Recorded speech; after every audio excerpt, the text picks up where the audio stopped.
Bonjour à tous, Ludovic Leclerc, votre analyste pour budgetinvestor.be. Voici la mise à jour en vidéo de mon avis hebdomadaire concernant le S&P 500.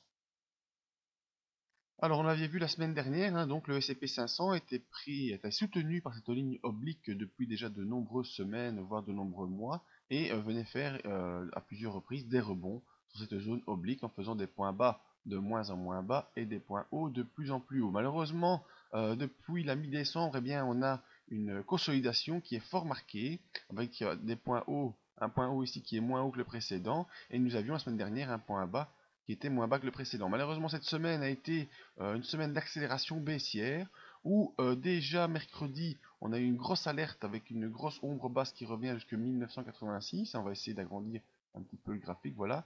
Euh, hop, hop, hop, hop, voilà. Donc on a eu mercredi une grosse alerte qui est venue, vous voyez, avec un point, une ombre basse qui est sur du fort bas par rapport aux semaines précédentes, hein, également fort bas par rapport à cette séance du début du mois de janvier, eh bien une excellente accélération baissière qui malgré tout a pu clôturer au-dessus de la ligne de support oblique.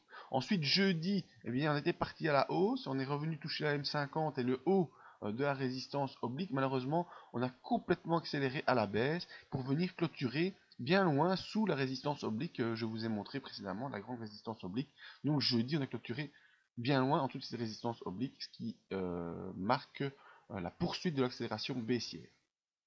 Alors normalement dans cette poursuite d'accélération baissière, les bandes de Bollinger devraient s'ouvrir pour laisser place à la volatilité suite à ce point bas qui est plus bas que le précédent et qui donc nous montre l'accélération baissière.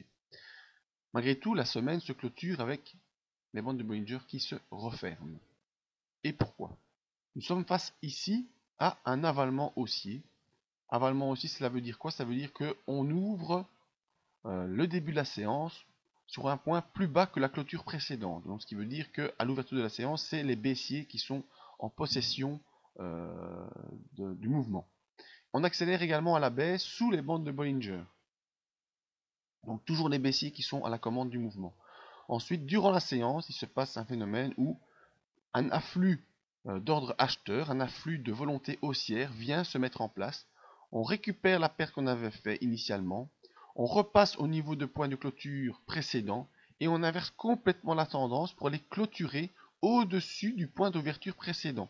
Donc on a vraiment complètement avalé la séance baissière qu'on avait connue la veille, donc face à un avalement haussier ou un retournement haussier qui donc nous ferait penser que ce mouvement d'accélération baissier qui est passé sous la zone de support est un faux mouvement qui sera comblé dès lundi par la poursuite haussière suite à ce signal haussier très puissant. C'est pour ça que les bandes de Bollinger ne s'ouvrent pas, elles se referment complètement, aussi bien en haut qu'en bas, elles vont en se refermant, preuve que la volatilité baissière et l'impulsion baissière qui était naissante semble être avortée, et on aura confirmation lundi si on peut repasser au-dessus de cette ligne oblique en clôture, et donc aller essayer de clôturer, l'idéal étant d'aller clôturer au-dessus de la moyenne 50, donc au-dessus des 2032 points, nous verrons dès lundi.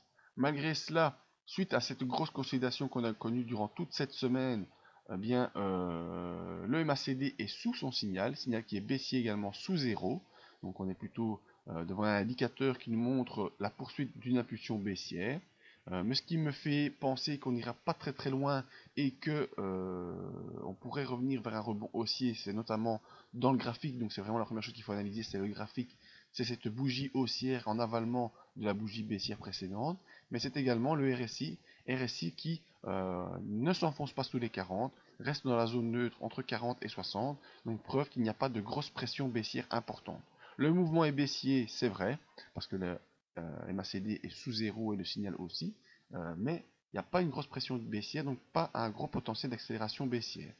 Et je pense que suite à cet avalement haussier qu'on a connu vendredi, on pourrait revenir dès lundi au-dessus de la zone oblique de support et aller attaquer la M50 et peut-être la M20 entre 2030 points et 2045. Donc restons attentifs d'ici lundi. Il est vrai que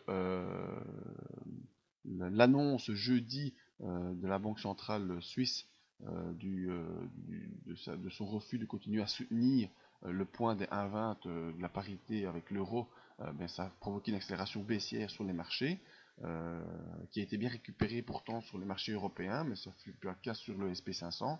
Mais également, la poursuite continue de la chute des prix du pétrole ben, entraîne également des méfiances du côté des investisseurs et une poursuite de la baisse des cours.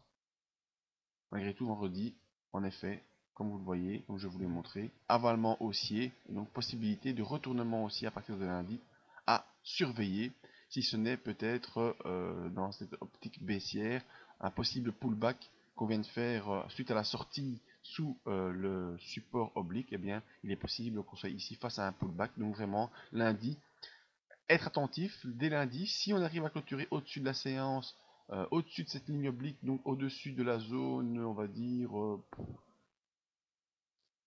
allez, on va dire 2020, cette zone oblique, eh bien, si on arrive à clôturer au-dessus des 2020, eh bien, on pourra peut-être envisager un retour vers les 2093, et si malgré tout cette séance n'est qu'un pullback, eh bien, on pourra malheureusement envisager un retour vers les 1968. Donc, reste attentif dès lundi pour voir ce qui va se passer dans la séance.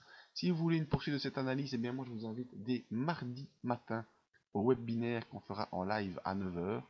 Vous pouvez vous inscrire via cette page CFD Forex. Et sinon, il y a un autre webinaire mercredi soir pour faire une analyse de ce qui s'est passé début de semaine et ainsi de voir ensemble l'évolution pour la fin de la semaine. N'oubliez pas de venir voir nos autres analyses en vidéo, la zone d'exemple live qui peut vous donner également des exemples à utiliser dans vos investissements et ainsi améliorer votre technique d'analyse. Merci à tous et à bientôt.